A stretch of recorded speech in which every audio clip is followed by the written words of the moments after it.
Hello. Hi. ഇന്നത്തെ topic എന്താണെന്നറിയോ? നമ്മള് ഫോണിലൊക്കെ കുറെ സ്റ്റാറ്റസുകൾ ഇടാറുണ്ട് ഇല്ലേ?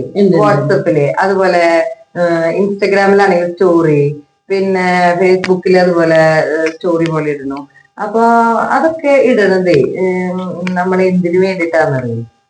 ഞാൻ എനിക്ക് തോന്നുന്നത് നമ്മുടെ ഒരു സന്തോഷം, അല്ലെങ്കിൽ നമ്മുടെ ഒരു യാത്രകള്, അല്ലെങ്കിൽ നമുക്ക് ദുഃഖിച്ചിരിക്കുമ്പോ അതിന് പറ്റിയ കുറെ വേഡ്സുകളൊക്കെ ഇങ്ങനെ സ്റ്റാറ്റസ്.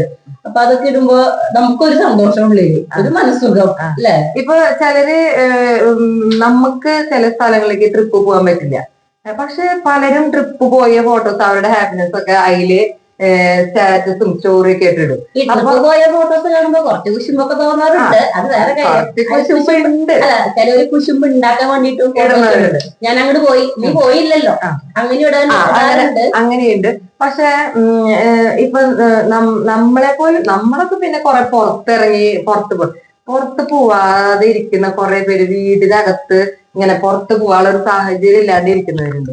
അപ്പൊ ഇപ്പൊ ഞാനൊക്കെ സ്റ്റാറ്റസ് ഇടുമ്പോണ്ടല്ലോ, ഇപ്പൊ ട്രിപ്പ് പോയതും അങ്ങനെയൊക്കെ ആവുമ്പോ സ്റ്റാറ്റസ് ഇടാൻ എന്നോട് പറയും, എടി നിന്റെ ഒക്കെ സ്റ്റാറ്റസ് കാണുമ്പോഴേ, സ്റ്റോറി ഒക്കെ കാണുമ്പോണ്ടല്ലോ എനിക്ക് സന്തോഷാ, ഞങ്ങൾക്ക് പോകാൻ പറ്റിയില്ലേ, ഇങ്ങനത്തെ സ്ഥലങ്ങളിലേക്കൊക്കെ പോകുന്നുണ്ട്, നിങ്ങൾ സന്തോഷിക്കുന്നുണ്ട്, അങ്ങനെ കുറെ പേര് പറയട്ടെ.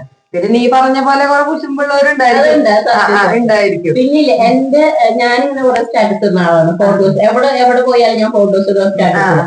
അപ്പൊ നിങ്ങളുടെ വീട് സംബന്ധമായിട്ടുള്ള എല്ലാ വിശേഷങ്ങളും നമ്മുടെ വീട്ടിൽ വന്ന് അവർക്ക് ഉൾക്കൊള്ളാൻ പറ്റിയില്ലെങ്കിലും ഫോട്ടോസ് കാണുമ്പോൾ അവരത് എൻജോയ് ചെയ്യുന്നുണ്ട്. പല വിശേഷങ്ങളും എന്റെ സ്റ്റാറ്റസിലൂടെ കുറെ പേര് അറിയുന്നുണ്ട്. അപ്പൊ ചിലര് പറയും, ഫിജിയുടെ സ്റ്റാറ്റസ് കണ്ടാൽ ഞങ്ങൾക്ക് ഒരുവിധമൊക്കെ സംഭവങ്ങളൊക്കെ മനസ്സിലാവും, എവിടെയൊക്കെ പെരുന്നാളുകളുണ്ട്, എവിടെയൊക്കെ ബർത്ത്ഡേകളുണ്ട്, അവിടെ കല്യാണങ്ങളുണ്ട് എന്നുള്ളതൊക്കെ ഫിജിയുടെ സ്റ്റാറ്റസ് നോക്കി ഏകദേശം അറിയാവുന്നതാണ്. അതുകൊണ്ട് നമ്മുടെ സ്റ്റാറ്റസ് നോക്കാൻ വേണ്ടിയിരിക്കുന്ന ഒരു ഇഷ്ടപ്പെടുന്നുണ്ട്. അതെ അതെ അതെ. ഇപ്പൊ എനിക്കിപ്പോ ഈ ഡ്രസ്സിന്റെ ബിസിനസ് ഉള്ള കാരണം ഇപ്പൊ നിന്റെ സ്റ്റാറ്റസ് വന്നില്ലേ എന്ന് വിചാരിച്ചിരിക്കുന്ന കുറെ പേര് എന്നോട് പറഞ്ഞിട്ടുണ്ട് കേട്ടാ.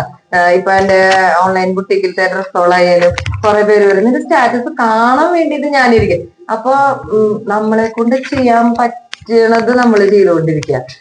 എന്ന് വെച്ചാല് നമുക്ക് അത്രേ ചെയ്യാൻ പറ്റും. ചിലപ്പോ ആ ഒരു കുഞ്ഞൊരു സംഭവത്തിനായിരിക്കും ചിലർക്ക് സന്തോഷം കിട്ടുന്നുണ്ടാവുക, അല്ലെ? അപ്പൊ എപ്പോഴും നമുക്ക് നമ്മുടെ ഷീനേച്ചിനെ അറിയാം, നമ്മുടെ മെമ്പർ ഷീനേച്ചിയുടെ ഒപ്പം നിന്ന് ഫോട്ടോ എടുക്കുന്നത് തന്നെ നമ്മുടെ എന്തിനാ, ആളുടെ കൂടെ ഫോട്ടോ എടുത്ത ആളെ എല്ലാ സ്റ്റാറ്റസും എല്ലാവരും അറിയും. അങ്ങനെ ഒരു കാര്യം സ്റ്റാറ്റസിലൂടെ അങ്ങനെ കുറെ ഗുണങ്ങളുണ്ട്. അപ്പൊ മൂപ്പരായാലും കുറെ സ്റ്റാറ്റസുകൾ ഇട്ട് വെക്കും. അപ്പൊ നമ്മൾ വിചാരിക്കും സ്റ്റാറ്റസ് ഇടുമ്പോ കുറെ അഹങ്കാരം കാണിക്കാനാണ്, അല്ലെങ്കിൽ അങ്ങനെയല്ല, കുറെ പേരായാലും സന്തോഷിക്കുന്നുണ്ട്. അപ്പൊ കുഞ്ഞു കുഞ്ഞു സന്തോഷങ്ങൾക്ക് നമുക്ക് എന്താ പറയുക ഭാഗമാകാൻ പറ്റും ഈ സ്റ്റാറ്റസിലൂടെ. സ്റ്റാറ്റസ് എന്ന് പറയാൻ പറ്റില്ല, അത് മൈൻഡ് ചെയ്യില്ല, എന്താ സ്റ്റാറ്റസ് ഇത് വെറുതെ പണിയില്ലാത്തവർ ചെയ്യണത്, അങ്ങനെയല്ല. നമ്മുടെ കൊച്ചു സന്തോഷങ്ങളായാലും ദുഃഖങ്ങളായാലും നമ്മുടെ യാത്രകള് അത് സ്റ്റാറ്റസിലൂടെ ഇടുമ്പോ അത് പലരും ആസ്വദിക്കുന്നവരുണ്ട്. ദുഃഖങ്ങളും ഉണ്ട് കേട്ടോ അതില്, ദുഃഖങ്ങളും ഉണ്ട്. ദുഃഖങ്ങളെന്ന് വെച്ചാൽ ഇന്നിപ്പോ ഞാൻ ഒരാളോട് ചോദിച്ചു, എന്തായാലും ഇങ്ങനെ ഒരു സ്റ്റാറ്റസ് ഇങ്ങനെ ഇടാതെ, എടി ഉള്ളില് എന്തോ ഒരു ദുഃഖം, ആ ദുഃഖം നോക്കിയിട്ട് പെട്ടെന്ന് ഫോൺ നോക്കിയപ്പോ എനിക്ക് കറക്റ്റ് ആപ്റ്റായ എനിക്കൊരു വേർഡാ കിട്ടിയത്. അപ്പൊ ഞാൻ അത് ഇട്ടു എന്ന് പറഞ്ഞു. അപ്പൊ ഞാൻ പറഞ്ഞു, ഓ അങ്ങനെയൊക്കെ ഉണ്ട്, അപ്പൊ നിനക്ക് ദുഃഖങ്ങളൊക്കെ ഉണ്ടല്ലേ എന്ന് ചോദിച്ചു. അപ്പൊ അവരുടെ ഉള്ളിലുണ്ട് ദുഃഖം. നമ്മൾ വിചാരിക്കും ദുഃഖമില്ല, ഹാപ്പിനെസ് ആണ് എപ്പോഴും എന്നുള്ളത്, പക്ഷെ അവരുടെ ഉള്ളിലുണ്ട് ദുഃഖം. അപ്പൊ ഈ സ്റ്റാറ്റസ് ഇടുമ്പോ നമ്മൾ എന്താ വിചാരിക്കുന്നത്, ദുഃഖമുണ്ട്, സന്തോഷമുണ്ട്, എല്ലാവരുടെയും മൂഡ് ചിലപ്പോ നമുക്ക് തിരിച്ചറിയാൻ പറ്റും, അല്ലേ? Thank you.